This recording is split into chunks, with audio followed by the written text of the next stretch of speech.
आज हम मौजूद हैं बिहार के इस चल रहे चुनाव में। आज मिले हैं राजा भाई से, इनसे कुछ बातचीत करेंगे क्योंकि एक बहुचर्चित चेहरे थे और खासतौर से चैनपुर विधानसभा के, और इन्होंने बहुजन समाज पार्टी के लिए अपना तमाम योगदान भी दिया है। इनसे पूछेंगे कि आखिर क्या बात थी कि इनका टिकट काट दिया गया और किसी और को चुनाव लड़ाया गया। बताइए अपना परिचय।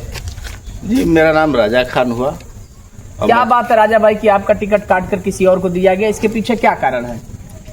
देखिए, यहाँ पे कैमूर डिस्ट्रिक्ट में लगभग 20-25 साल से बहुजन समाज पार्टी के द्वारा मुस्लिम समाज को हमेशा भागीदारी दी।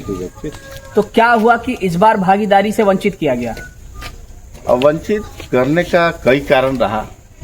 जैसे में कि यहाँ पे हमारे स्थानीय विधायक जो है अभी वर्तमान में मंत्री हैं, जो मुस्लिम समाज से आते हैं, रहने को मुस्लिम समाज के हैं, लेकिन उन्होंने तो कहा है कि हम जो है राजपूतों के वंशज हैं और राजपूत अपने आप को कहलवाते हैं, तो इसके पीछे क्या राज है?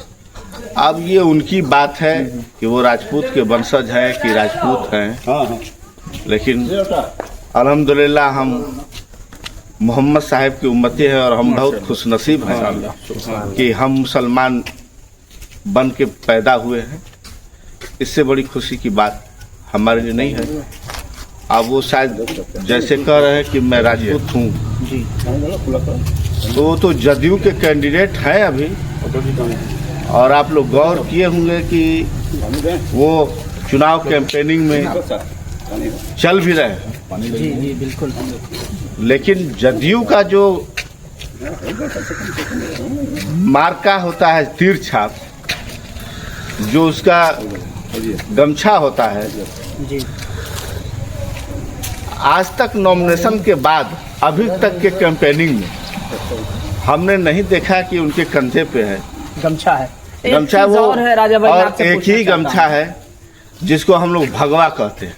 जी, तो जिस तरह से वो खुले तौर पे अपना राजपूत का वंशज बनाए, तो हमको लगता है कि जेडीयू के उनका कार्यशैली भी राजपूतों की तरह है। उनके कंधे पर भगवा गमछा नजर आ रहा है। हम लोग क्षेत्र में घूम रहे राजा भाई, जैसा कि हम लोग को तमाम बातें पता चली है। लोग आरोप प्रत्यारोप का भी दौर चल रहा है। लोगों ने तमाम आरोप लगाए हैं कि मंत्री जी ऐसे वैसे और हमारे मौके पर काम नहीं आते हैं। हम लोग मंत्री जी के साथ 24 आवर खड़ा रहने का काम किया है, तो आखिर क्या मामला हो सकता है? देखिए, 24 आवर तो नहीं कह सकते हैं हम, बल्कि 20 साल से यहाँ से कैमूर का, चैनपुर विधानसभा ही नहीं, पूरे कैमूर का मुस्लिम समाज उनके साथ खड़ा है। और पूर्वांचल में जो है बहुत तरह जगहों पे हम लोग की रिश्तेदारी है। कमसार जो बोला जाता है, कमसार का इलाका है, गाजीपुर इलाका हो या मुगलसराय, अलीनगर, ये चकिया, भड़सर, भरुहिया, उनके लिए पैसा और दुआ, हाँ, उत्तर प्रदेश में, और दुआ मुसलमानों ने बहुत उम्मीद के साथ उनको तन मन धन से, उनके 20 साल के राजनीतिक कैरियर में मुसलमानों का बहुत बड़ा योगदान रहा। तो क्या लगता है वही तन मन धन मंत्री जी के साथ इस बार भी होगा क्या? नहीं, अफसोस है, बहुत अफसोस के साथ कहना पड़ रहा है कि बड़ी मुश्किल से विरासत को खड़ा किया गया था, लेकिन वो मुसलमानों का विरासत नहीं संभाल पाए, बल्कि वो भगवा ध्वज फैला रहे हैं और भगवा करण कर रहे हैं। मंत्री जी अपने गांव में ही कॉलेज बना रहे हैं और बहुत भव्य कॉलेज हमने देखा आते हुए रास्ते में कि राजा भाई के घर के पास आ रहे थे तो एक भव्य कॉलेज था। तो क्या लगता है कि उस कॉलेज को कैसा मॉडलिंग कॉलेज बना रहे, क्या बनाएंगे उसको? वो कमीशन का अड्डा है। अच्छा, हाँ। ये आरोप लगा रहे हैं आप उनके ऊपर? आरोप नहीं, ये सच्चाई है, ये सच्चाई है। एक मौजूदा मंत्री के ऊपर आपका ये आरोप? ये आरोप नहीं, ये सच्चाई है। ये भ्रष्ट सरकार है। मैं मंत्री जी के ऊपर नहीं कर रहा हूँ, ये पूरा सरकार को मैं आरोप लगा रहा हूँ, कटघरे में खड़ा कर रहा हूँ।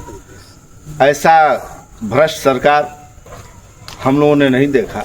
ये एक बहुत बड़ी सवालिया निशान इस सरकार पे है। जिस तरीके से राजा खान जी ने कहा कि ये जो है कमीशन, तो कमीशन का अड्डा है।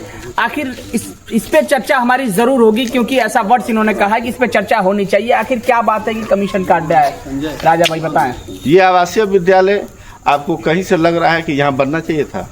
नहीं, ये बिल्कुल। हेडक्वार्टर में होना चाहिए। बिल्कुल बिल्कुल। हेडक्वार्टर से, भभुआ हेडक्वार्टर से सारे जगह के लोग, सारे प्रखंड के लोग आते। तो हो सकता है मंत्री जी थे, उनके दबाव के कारण बना हो।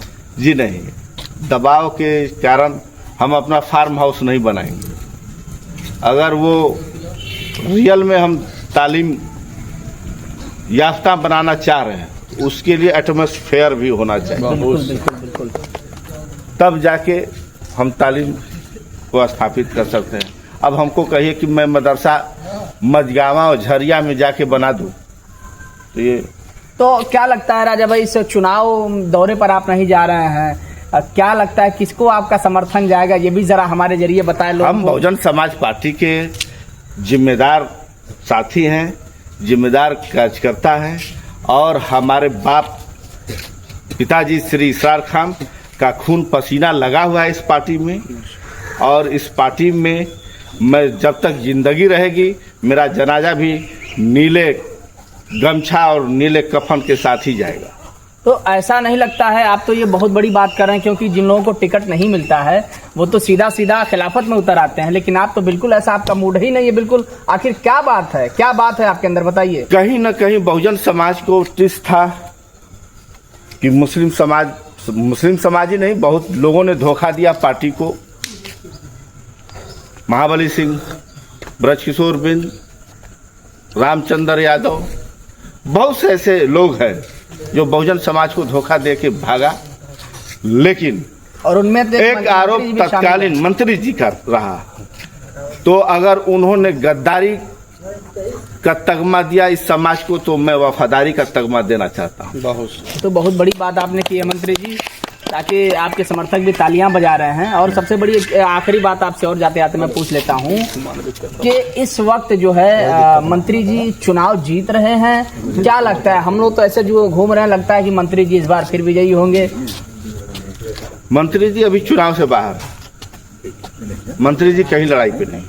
बहुत बड़ा दावा है आपका चैनपुर बिल्कुल, जो उनका बेस वोट है, क्योंकि आप जो दावा करेंगे वो खोखला दावा नहीं होगा, ये ख्याल रखिएगा। हाँ, तो जो उनका बेस वोट है, जिस गुमान पे थे, जिस वोट के चलते उन्होंने भगवा का चोला ओढ़ा, वो वोट उनके साथ खड़ा नहीं है, उनके साथ धोखा हो रहा है। बहुत बहुत शुक्रिया आपका राजा खान साहब, क्योंकि हमारे साथ मौजूद थे और बेहतरीन वक्तव्य के साथ हमारे साथ मौजूद थे। चैनपुर विधानसभा के भावी प्रत्याशी थे और इन्हें टिकट नहीं दिया गया, लेकिन इनके अंदर कहीं ऐसी बात नहीं नजर आई, वो टिकट का दर्द जैसा छलकता है वो कहीं मुझे नजर नहीं आया इस पूरे मेरे इंटरव्यू के दौरान। और मैं इनका शुक्रिया अदा करता हूं, उन्होंने बेहतरीन तरीके से मैं इंटरव्यू दिया। दीवान इमरान अहमद, देहात express news, editor in chief.